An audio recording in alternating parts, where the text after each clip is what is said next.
Good day to be indigenous. Get up, stand up. They are going to become more brutal.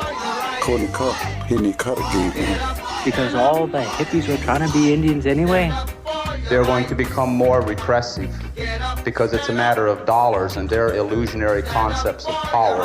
Hey, Victor. We must live in balance with the earth. And also with recent happenings at Wounded Knee. I am awake. Welcome to Native Roots Radio presents I'm Awake, and I'm your host, Wakanja Hade. Hey, Kadagi to all my friends and relatives in four directions. You are listening to Native Roots Radio presents I'm Awake, and I'm your host, Robert Pilot. Hey, we discuss local, national, Native news and events, and as you know, Chujunk, Native issues are human issues, and human issues are Native issues. Yes, you are right, Daga. And this portion of the show is supported by JS Bean Factory off Randolph Avenue in St. Paul. Only the good stuff keeps us awake. Hey, before we get with our friend Robert Lilligren of Native American Community Development Institute, why don't we take a quick listen, Haley, to the governor from the great state of Wisconsin. Hey there, Native Roots Radio.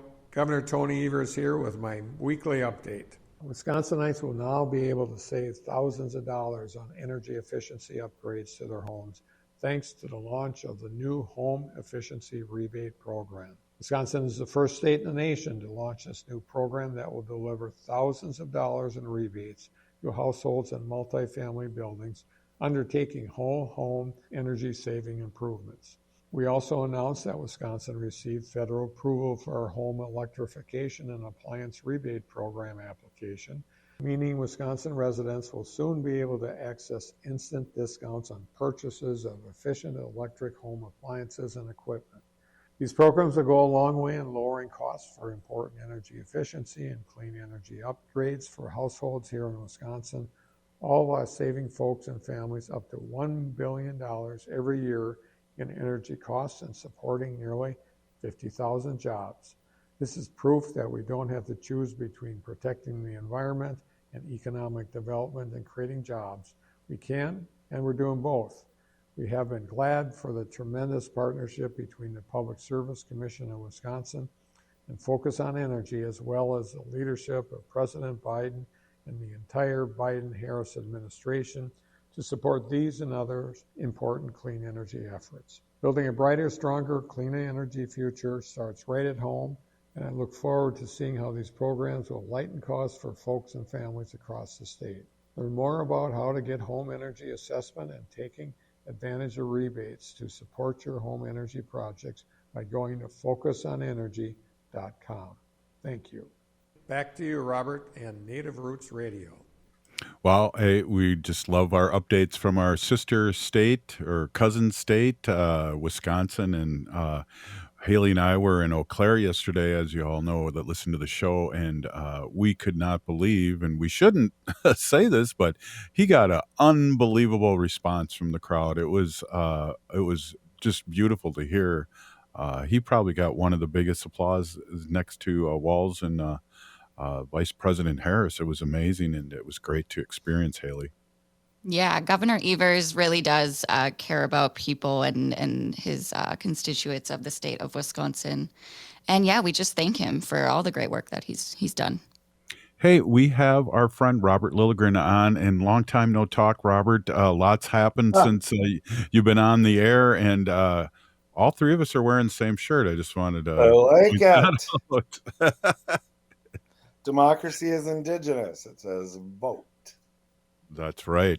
And that's what we're here to talk a little bit about. But Robert, just amazing. I had to pop up my Governor Walz picture selfie and we were at the Haley and Alex and Wendy. We were all at the governor's media party this last Christmas, and we got pictures there. And Yes.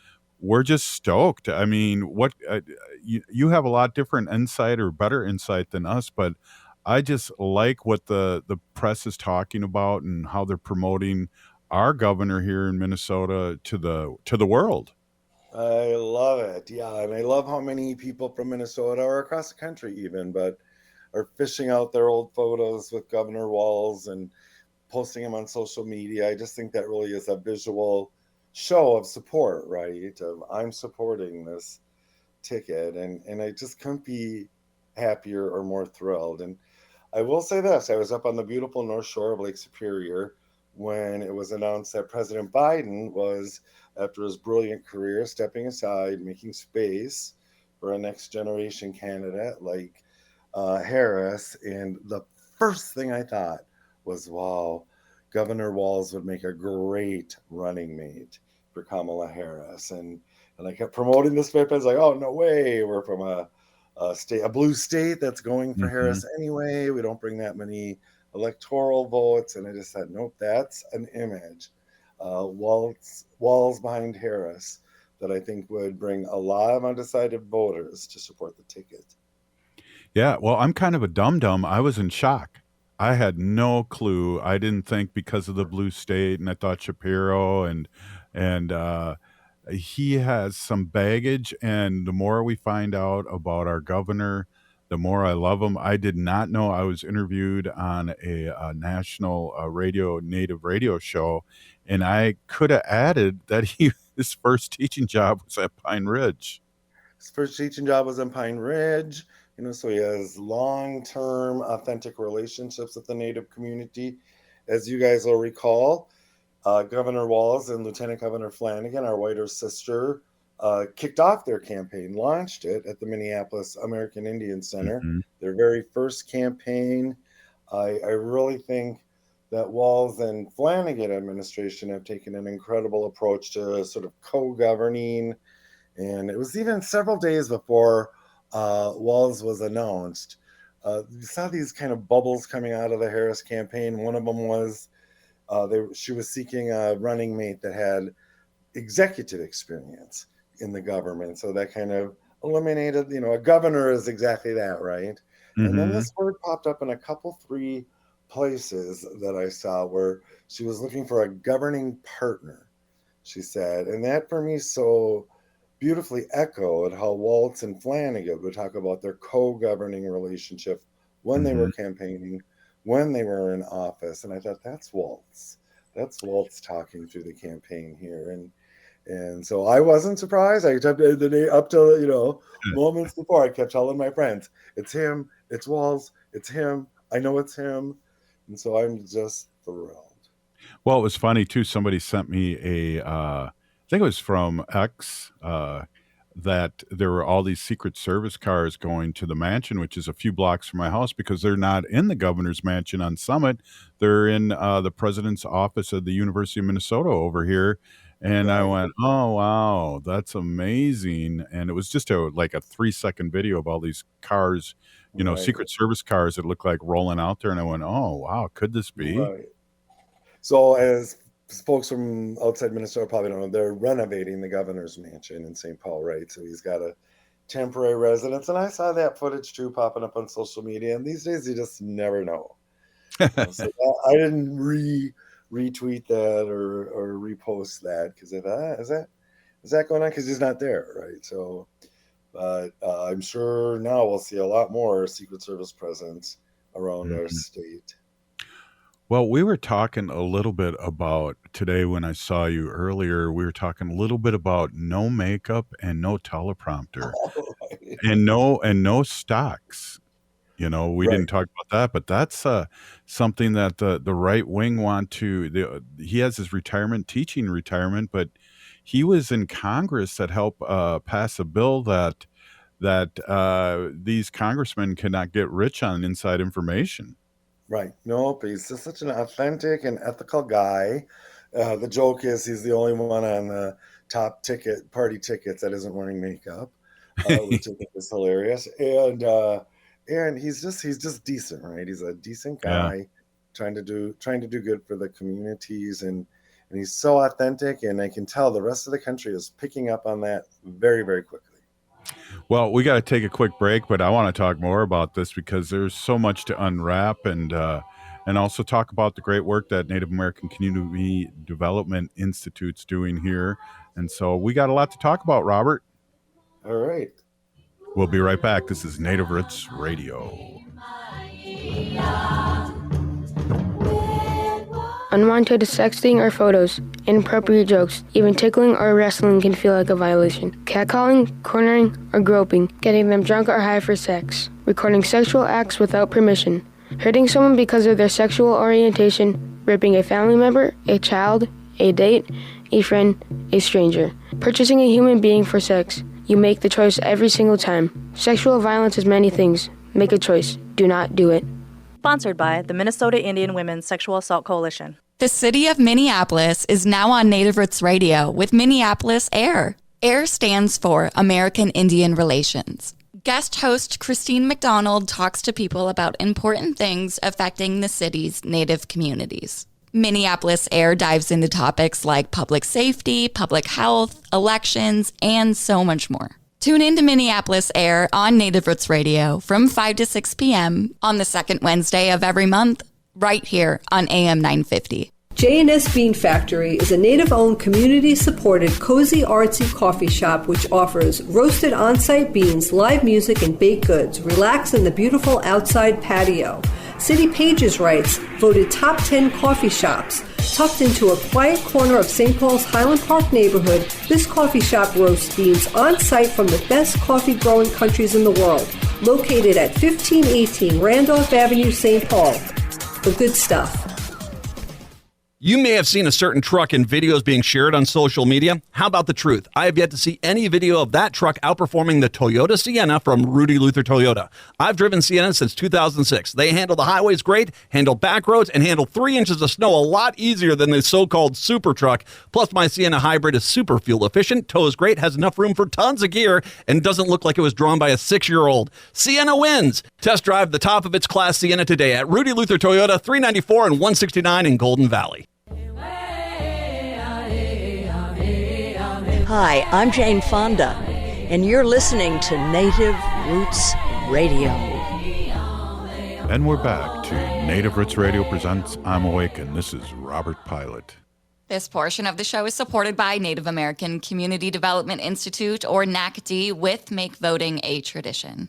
Absolutely, and we got an election coming up here, and primary coming up all over the state here, and everyone has to be on red alert or blue alert to vote for our Congress people and our area people. And so there's things happening there that making voting tradition is really helping out on with the bipartisan portion of make voting a tradition. We're really excited. Hey, we're here with Robert Lilligren, and that was a mouthful. Sorry, Robert. Robert Lilligren, Native American Community Development Institute. And you know, the more I hear about our governor, I want to share a story too. I was teaching for 30 years too in St. Paul Public Schools. And in 1999, our governor was teaching and became the first advisor in school in advisory capacity for our GLBT people. And that was way before, and I can tell you that was way before people were talking about it and promoting, and he was ahead of the bar there. And that just gives us a lot of really cool information about where he was at and what he's done prior to like running and like having things come up that you know you're doing because you're running. He was that way. Right. And I love hearing him tell that story now, and I'm sure we'll hear it more on the stump, but it's part of his introduction, right? When he stepped in as a high school teacher, a football coach, and he felt it was important for someone like him to really help lead the efforts to establish a gay-straight alliance in their pretty rural high school at the time. And I just think that's very thoughtful and indicative of the kind of caring person that he is. And I was old already in 1999, but I can imagine if I was a high school age kid in one of those schools, what that would have meant to me as a true spirit person to see that person, that guy step in. Yeah, we're talking too, and I remember really the important message that I got when they announced their candidacy at the Indian Center in Minneapolis, was that the lieutenant governor was his teacher, and they've always been partners in a sense, but also just showing up. You were sharing with me that they were showing up and they were kind of green behind the ears and excited to be there and learn. Yeah, a little bit. And so our Lieutenant Governor Peggy Flanagan, White Earth Ojibwe Nation, and she was just a young, brilliant politician, right? She got elected to her first office in 2004, the Minneapolis School Board, went on to be a legislator, and then Lieutenant Governor. And early on, she had a close relationship and affinity with the late great Senator Paul Wellstone, and she Yeah. went to work for Wellstone Action, which is a training institute that helped prepare people to organize and work on campaigns and be candidates. And Governor Walz was her student at Wellstone Action. And during my time on city council, I served with at least two people that were in that same class. And I know there are more established elected officials that were in that class. And I think that just says a lot about our Lieutenant Governor Peggy Flanagan, and not just her political smarts, but her ability to pass on, to transfer what she knows to other people. And so that's thrilling. And I'll never forget the first time I saw now Vice Presidential candidate Walz, Governor Walz, and he was running for the Congress in District 1, a deeply red and rural district within the state of Minnesota as a Democrat. I remember even when he was doing his feasibility about running, his name was kind of percolating up around me. And then he declared his candidacy. I think by this time he had our party endorsement, but he showed up at kind of a ritzy, fancy LGBTQ event in Minneapolis, and he and his wife Gwen must have driven, through. It was a hot day, I remember, and I saw him from across the room right after he walked in, and I'm like, oh, that's that Tim Walz. He has a chance to turn that district blue. So I just ran right over and introduced myself to him, and I've just followed his career with such interest and always been so impressed with every public position that he's taken. Yeah, well, and you said earlier how much he's going to. I saw T-shirts in Eau Claire where Haley and I were that this white man's for voting for Harris and Walz and fun stuff like that. And there hasn't been a congressperson in Mankato that was Democrat for, I want to say, the 1880s. I might be, how I exaggerate, Robert. I might It's be something like exaggerating. that, though, Robert, and he's only the second one in that district, right, ever. So that is saying something. And then, was it yesterday? We're sitting out out in front of the Palo Grounds coffee shop and enjoying the beautiful weather here and working. I mean, that's kind of our work, and interacting with people walking by. And this delightful man who works who volunteers for a local nonprofit that does workforce training and things. And he just stopped to engage us and asked how he could better engage the Native community and get them into some of their programs. But anyway, we were chatting, and this guy kind of looked like Governor Walz. So finally I said to him, you bear an uncanny resemblance to Governor Walz. I go, you could be his body double or something. He goes, oh, I'm aware, he said. And he said he loves how Governor Walz will show up somewhere in a T-shirt and a cap, a baseball cap. He goes, because that's what I wear all the time. And he said, my wife is always saying, oh, you got to get rid of that T-shirt and that baseball cap. And he said, now I can point to Governor Walz. I go, look, see, Governor Walz wears this same thing. And to me, that just clicked kind of with what you just said, which was now T-shirt wearing, cap wearing older white guys have someone they can relate to on the ticket. That's a good one. It's funny too, Haley. We I think you tried to get one of those camouflage hats and it's sold out, right? Yeah, they were having people pre-order them on the Harris Walz website. The camo hat with the blaze orange writing on the top of the trucker hat that says Walz or Harris Walz. And I was like, wow, we haven't really seen any Democratic candidate bring back the camo and kind of the presidential flag. It's kind of like we're taking it back. Right on. I Good love point. It reminds me of the first Obama campaign, right, back in 2008. And I was a delegate to the National Convention then, which was beautiful and profound and historic. And I got tons of excellent Obama blame, across the board. I've given most of it away since then, but I've said to people, maybe I'll dig them out for this campaign. But there was some pretty cool bling going there. I've seen those camo hats. I think they look super intriguing. I hope to pick one up sometime throughout the campaign. Absolutely. Yeah, we got a few more minutes here, and I'd like to swing back to your work and on the Avenue and what's happening. I just got a chance to go into the gallery, and oh my gosh, beautiful. And I know Haley was there for the pre-opening, and Right. It's just you guys keep on hitting it out of the park. And all credit to Angela Two Stars, the director of our gallery and renowned public artist. And she can just pick them, man. And so it's a solo show. The artist's name is Jen White. She's Sioux Falls based, self-taught, and she's got these images that Haley, you've both seen them. They're just kind of haunting, and they tend to be feminine images, and it's really something. And I couldn't make the pre-opening, which is kind of a media and donor opening that Haley was at, but the opening night was incredible.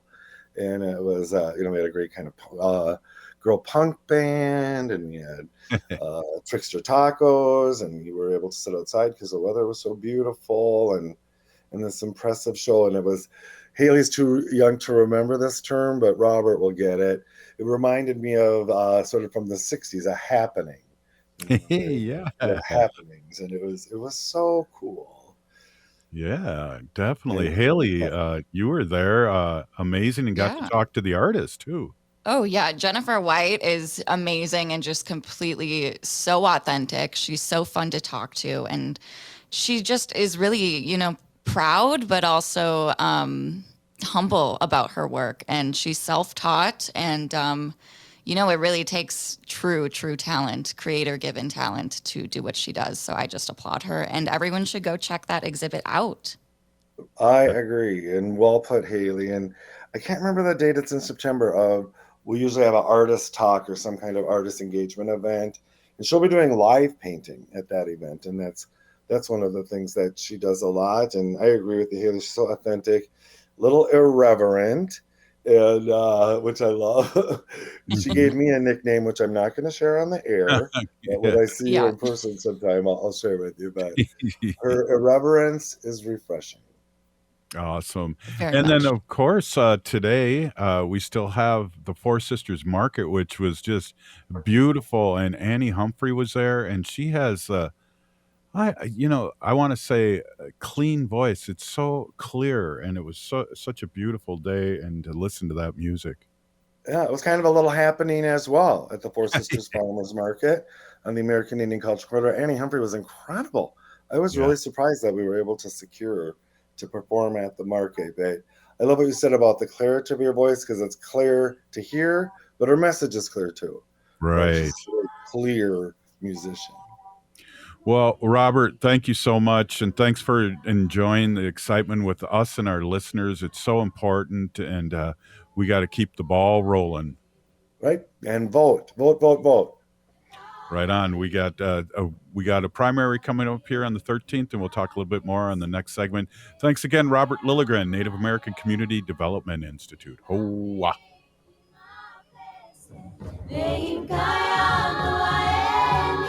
Minnesota has the only original wolf population in the continental United States. And 80% of Minnesotans believe the wolf should be protected. Howling for Wolves is asking Minnesotans to respect our true wildlife manager, the wolf. Their survival is critical to our ecosystems, our communities, and even our economy. As highly intelligent animals with strong social bonds, Minnesota wolves deserve to be protected and admired. Learn more at howlingforwolves.org. Let's live and let howl. J&S Bean Factory is a native-owned, community-supported, cozy, artsy coffee shop which offers roasted on-site beans, live music, and baked goods. Relax in the beautiful outside patio. City Pages writes, voted top 10 coffee shops. Tucked into a quiet corner of St. Paul's Highland Park neighborhood, this coffee shop roasts beans on-site from the best coffee-growing countries in the world. Located at 1518 Randolph Avenue, St. Paul. The good stuff. Minnesotans age 65 plus might qualify for Health Partners Minnesota Senior Health Options. The plan includes personal support, coverage for medical, prescription drugs, and dental, plus over 30 extra benefits. Eligibility information is available at healthpartners.com/oneplan. Health Partners is a health plan that contracts with both Medicare and the Minnesota Medical Assistance Medicaid program to provide benefits of both programs to enrollees. Enrollment in Health Partners depends on contract renewal. It will be back to school before you know it, making this a great time to help your child get up to date on all their immunizations, including the MMR vaccine. The MMR vaccine is safe and effective and is the best way to protect your child from measles. Hennepin County Public Health is hosting free vaccine clinics for children ages 0 through 18 this summer and fall. No registration is necessary. Our next vaccine clinic is on Saturday, August 10th at Brookdale Center Middle/High School. Learn more by visiting hennepin.us/immunizations.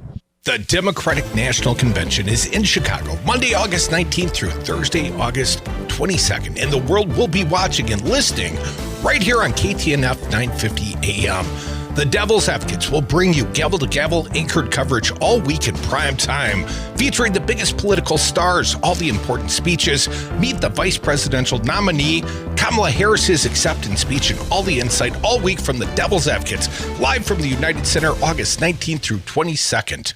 I'm Dr. Stefano Sinacropi, an orthopedic spine surgeon and wellness evangelist, hosting the brand new Recharging the Human Battery show on AM 950 radio. My co-host Mandy Dickey and I will delve into various health topics, ranging from medicine to nutrition to exercise, emerging technologies, and yes, some way out there stuff. We'll provide a balanced view of today's landscape, helping listeners navigate its complexities and hoping to change the way you think about your health. Recharging the Human Battery airs Saturdays at 11 a.m. AM 950, the progressive voice of Minnesota. Hi, this is Philip Anthony, the host of the Downright Upright Show, the place to go to hear out loud and proud what Minnesotans are thinking. On this week's show, my special guest will be the world-famous actress and talk show host, Nancy Nelson, and we will be talking about her illustrious career. You can listen to the Downright Upright Show with Philip Anthony Saturdays at 5 p.m. and wherever you listen to podcasts. So come and join me and continue being fantabulous. With a look at your AM 950 weather, I'm Patrick Lilia. Tonight, partly cloudy with a low of 53, then Friday, sunshine with a high of 69. Listen to the Matt McNeil Show today and tomorrow for your chance to win tickets to see Ellen in her Ellen's Last Stand Up tour Thursday night, August 15th at the Orpheum in Minneapolis. You can also get your tickets to that or the Friday and Saturday shows at Ticketmaster.com.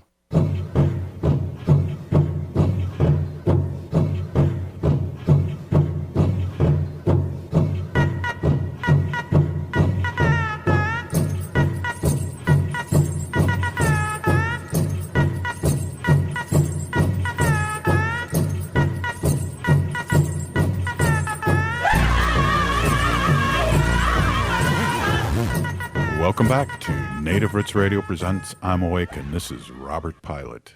This portion of the show is supported by the Minnesota Indian Women's Sexual Assault Coalition.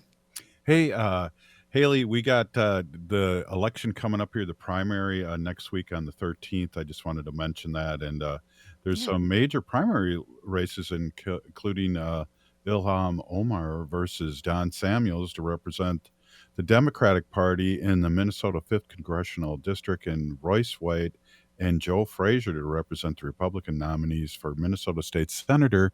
Everyone get out and vote. We talk about voting, and primaries are important too, because that's who you send to the next, the real election, I guess. Right, yeah. And if you don't know who's on your ballot, you can go to myballotmn.sos.state.mn.us. Yeah, I just had to pop in my area code, and bingo, I found out who was there, and I have some people to vote for here in Minnesota, like Betty, or in St. Paul, like Betty McCullen, who's a huge Native advocate for us all these years. So it was great to talk about that and be able to vote for her. But hey, we are really excited to have Josie on. Josie is a friend of ours, and Josie Hoffman is an artist, teacher, and emerging curator. And I want to find out more what you do, Josie. So welcome to Native Roots Radio. Hey, bonjour. Josine Dishikas. Nimi wen wabazikwe nindigo. Maingan indodem gichioni gaming indunjuba gagapikan ninda. Hey everyone, I'm Josie. I'm an artist, multidisciplinary visual and movement-based artist. I'm also a teaching artist and emerging curator. I do visual arts, performing arts. I'm an aerialist, so I do, if you're familiar with the Cirque du Soleil kind of stuff, I like to call them flippy flips though. So I do aerial silks. And I graduated college in 2020 from Minneapolis College of Art and Design, and I've been doing art-related work and teaching artist work since then. So That's awesome. That's awesome. Talk a little bit about your aerial work, because I know you go and present that and also teach that and talk about that and how people can see your work and also participate. Yeah, so I do a variety of things with that work. I practice several times a week at a couple studios in Northeast, Stomping Ground Studio and Phoenix Flight Studio. I teach at both studios. I teach a couple weekly classes, so people are welcome to take my classes there. I do performances here and there with a variety of community partners. I was just with Minnesota Native Artists Alliance for Art a Whirl and was performing a piece that I did, a piece that I really love because I grew up powwow dancing, so I kind of made this powwow to aerial piece. So I got to perform that with the community during Art a Whirl with Minnesota Native Artists Alliance. And I do pop-up workshops. I was just at Little Earth for National Night Out and teaching the kids there how to do aerial, and that was a lot of fun. We've got a kids camp going on at Stomping Ground that I was also doing this week. And working on a doubles performance with another aerialist that we plan on performing in the fall Stomping Ground showcase. So, So is there an example that people that are listening all over Turtle Island here can see your work and maybe book you as an artist to come in and do your thing? Yeah. So I guess Instagram is probably the best way to find me or my link tree. But you can find that link to my Instagram, which is Josie, spelled Jozii _ Wabizi, WAABIZII. So that would be the best way to contact me. And then you can see my stuff on Instagram, check out what else I'm doing through my link tree that's connected to my Instagram. So. Yeah, that's exciting. And one of the things, do you perform your aerial stuff with music in the background, or and you kind of go to the music? You were saying that you were kind of doing a representation of powwow up in the air, doing things. Yeah, so I do a variety of things. The one that I was doing a powwow song to, I had been working really hard on choreographing that and connecting, because I grew up fancy shawl dancing. So I was thinking a lot about those fancy shawl movements when I was doing, as I call them, flippy flips in the air. So I was thinking about that, but that was a choreographed piece. I also do other choreographed pieces. Sometimes I pick a song, choreograph from there. Other times I'm also doing what us aerialists kind of like to call ambient aerial. So sometimes I'll get hired to just kind of be a person in the background of an event, and just kind of flow around with whatever the DJ is playing, and just kind of show my tricks. So, but it's usually when I do my choreography that I put a lot of love into that stuff. I mean, I put a lot of love into it in general, but that's the stuff I get. That's awesome. And I know too, we talk about interdisciplinary, and I know you do murals. I've seen your beadwork at galleries. Let's talk a little bit about how you got started doing your beadwork. Yeah, well, my grandma was the first person to teach me how to bead when I was a little kid. I'd always go back to Grand Portage to visit her. I grew up in Wahpeton, North Dakota, but I'd always go visit my grandma in Grand Portage, and she was the one who originally taught me how to bead. And for a while, I was doing more drawing and painting stuff, especially through school, some sculpture too. And then it was after I graduated, I was doing some side work for Maggie Thompson at Makwa Studio, and we were working on one of her really big, amazing beading projects, and she just kind of like pushed me, like, bead more. And so I've just been beading more and more since then, which is nice to kind of spend more time with that textiles, because I really love that and I miss that. So. Well, there's a prayer in every I don't know if it's a stroke, but every bead. Yeah. Yes, definitely. And especially when I'm beading, it's hard not to think about my grandma and just the love that she shared in teaching that. She was a beading teacher. She taught a lot of people in Grand Portage to bead. And now I'm kind of sharing that as well with folks.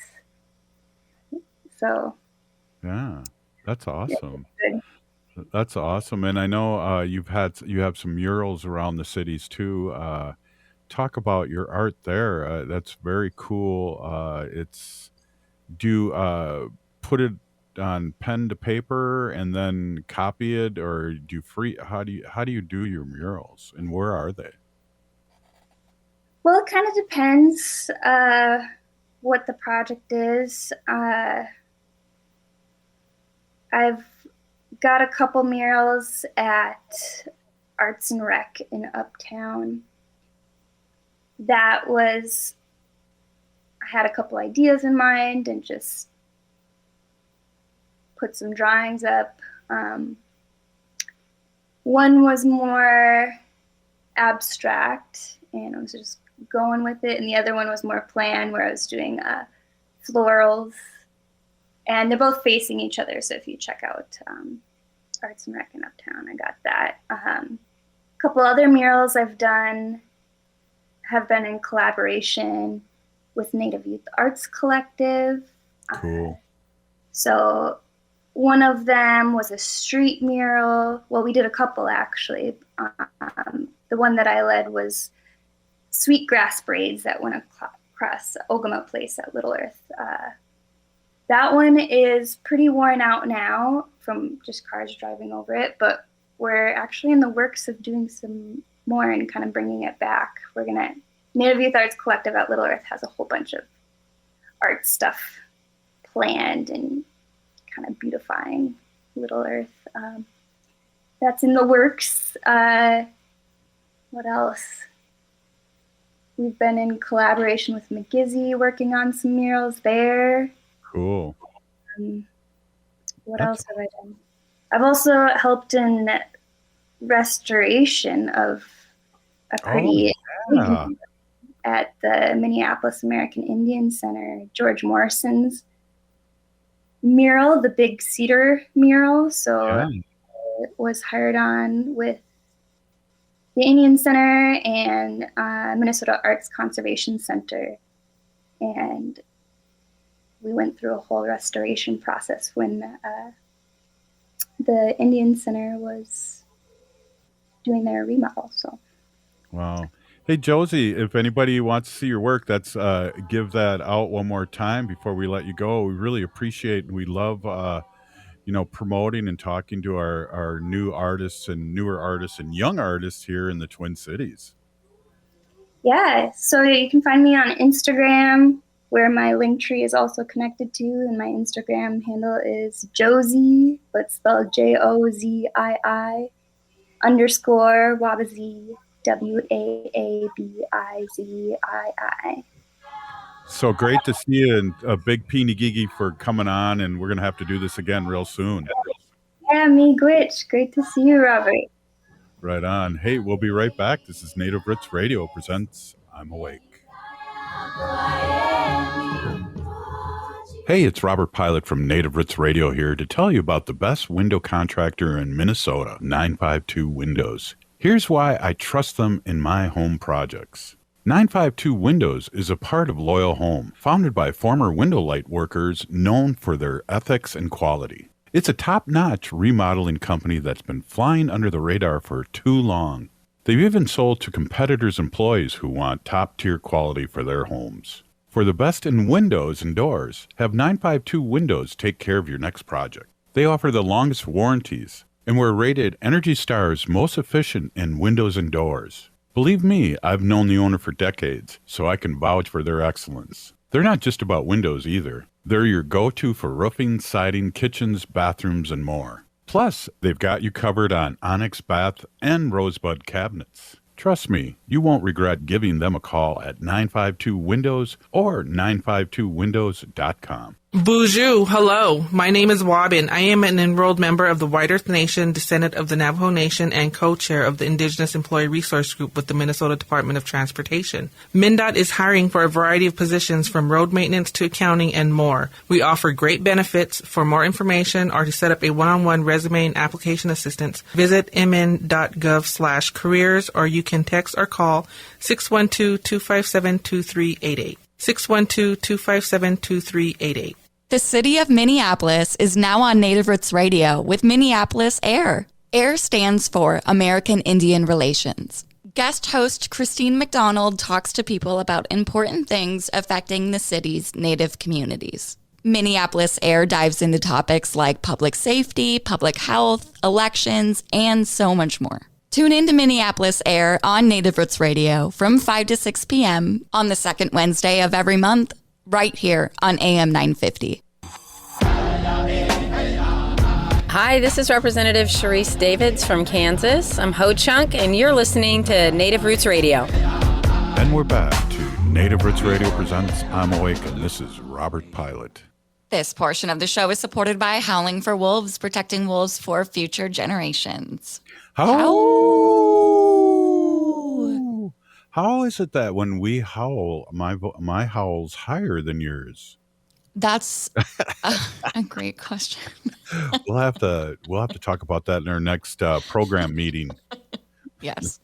Hey, a lot going on. That was great to have Josie on too. I always love amplifying young artists and that are in the community. We see her everywhere, whether she's dancing at a powwow or, her aerial stuff, and then art in the gallery. So thank you, Haley, for getting Josie on. It's great to amplify our young ones or younger ones. I guess everyone's younger than me.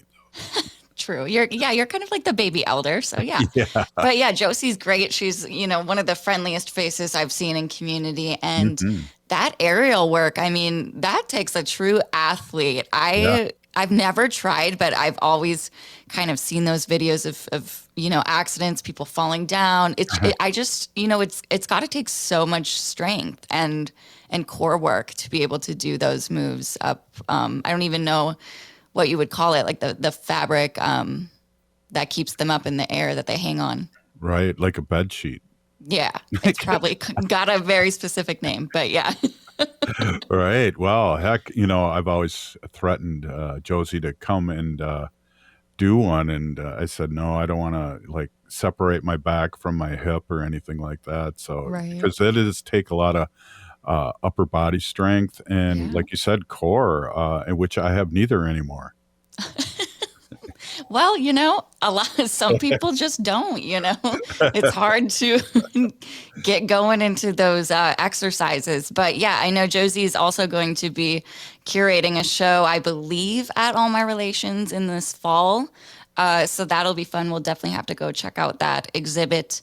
But going back to All My Relations Arts Gallery right now, talking about Jennifer White's exhibit, Ricara Proper, that is a solo exhibition at NACDI's All My Relations Gallery. And Robert Lilligren mentioned earlier in the show that she will be doing some live painting at her artist talk, probably next month. I'd have to look at the date for that. But she was talking to me that one of her largest paintings that she has made, she can do in just like a few hours or just like a day. And that was really surprising to me. Yeah. Well, you're an artist too. And I think we get you some big canvas and give you a couple hours and see how you do. And then send you over to Josie's classes and work on your upper body strength. And there you go. Yeah. There you go. Then you'll be ready to host the show. Yeah. Exercise and a creative outlet. Those are perfect. I think everyone needs those. Well, what I like about you is you're really into the environment, and you go around a lot.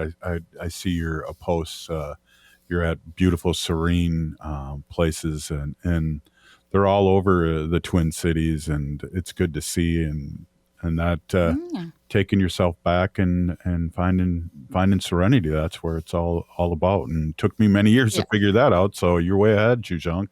Oh, well, thank you, Pina Gigi. But yeah, I think, taking care of ourselves, that may look different for a lot of people, but really it's so important for us as humans and as Native people to get out in nature and connect with Mother Earth and Father Sky and just be out there, which I'm excited to do this weekend. I might be going to Itasca State Park and nice. Just excited to get out there. I know tomorrow is World's Indigenous Peoples Day.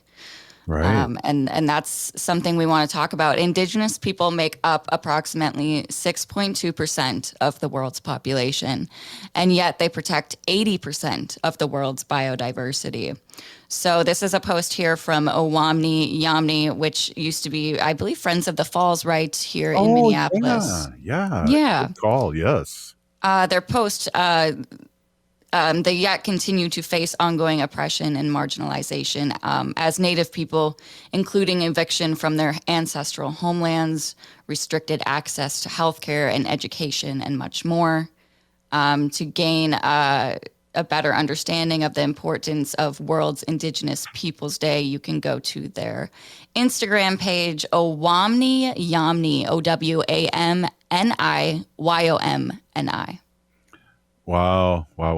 That's a beautiful, and I'm glad we're bringing that up too, because we're going to have a guest on soon that's from Australia and talking about a lot of things, but also talking about all of us here. She's here studying from Australia about our creation story, which, we're from Earth and Sky and we're from the cosmos, and I talked to her, and she has, she can prove it that's where we're from. So it's really interesting to see it from, I don't want to say an outsider, but somebody outsider out of here that's not living in this continent, to be able to explain our story, our creation stories in a scientific way.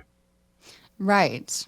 Yeah, I feel like a lot of different tribes or sovereign nations have kind of their own little unique story of how they were created, but the stories all kind of align in similarities, and they have their differences, but we are star people, and that is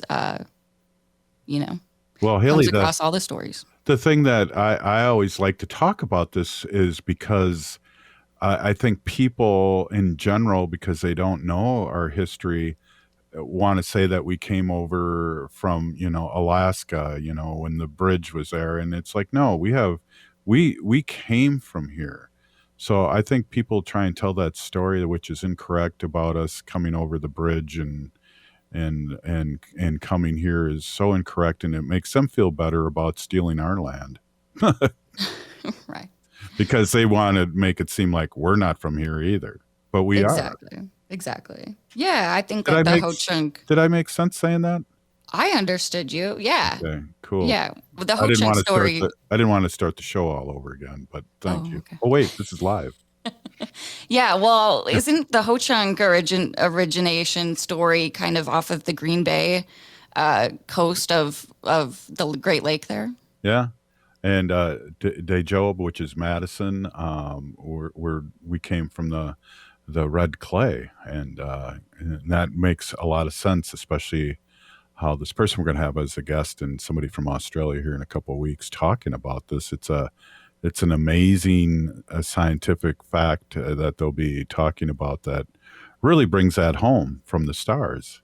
Yeah, that'll be interesting to hear their take on that and how it aligns with the stories that we hear from our tribal communities.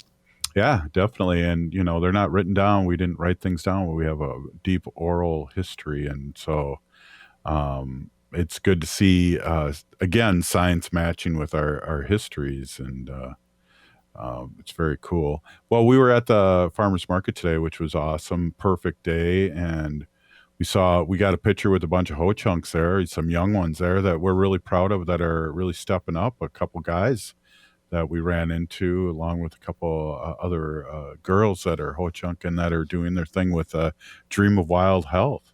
Yeah, Dream of Wild Health is such an amazing organization, and they contribute so much to our communities, and with their gardens and with their knowledge of healthy native cuisines, as well as sharing recipes. So it makes it easier for folks to kind of include that in their everyday diet.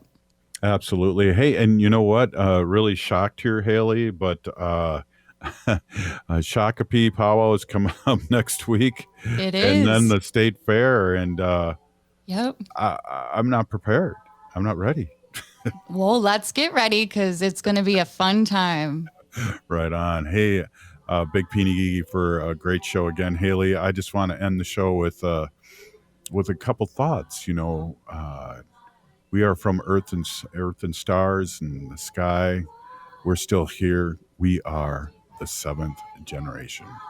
And free Leonard Peltier now.